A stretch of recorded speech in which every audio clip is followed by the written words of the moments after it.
આ રાજકોટમાં બ્યુટી પાર્લરના 1.5 લાખના બિલ આવે, બોલો.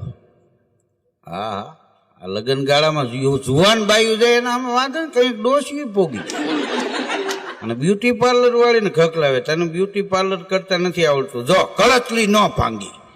કીધું કળતલી ફાફાની ભાંગી નાખી. હવે આ મરો તેથી ભાંગી. હા, અહીંયા વચમાં તો ક્રેજ નીકળ્યો તો 25 વર્ષ લગ્ન ના થાય પાછા ફૂલે કે ચડે. હવે દીકરાને વળી આ દાદા દાદી બેઠા મેકઅપ કરી રેવા દો કે માંડ પાછા વાયર્યા.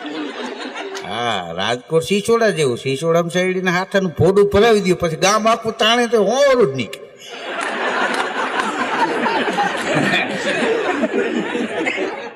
હા, અહીંયા મગજમાં બેસી જવું જોઈએ.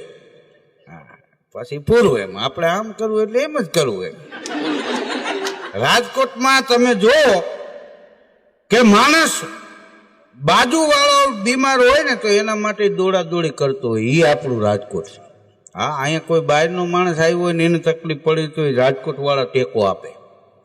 હા, રાજકોટ ઉપર એટલે ઈશ્વરની કૃપા છે અને રહે કાયમ માટે. હા, એનું કારણ એ છે કે અહીં માનવતાથી ભરેલો આ સમાજ છે. રાજકોટનું 18 વર્ષ હળી મળીને રહે છે. હા, રાજકોટમાં કાંઈ ડખાડુખી જે થાય એ અંગત બસ બૂચ માર્યા હોય ને થાય, એ આખી નોખી વાત છે. બાકી આમ જનતાને કોઈ દી ક્યાંય તકલીફ પડી એવું કાંઈ છે નહીં.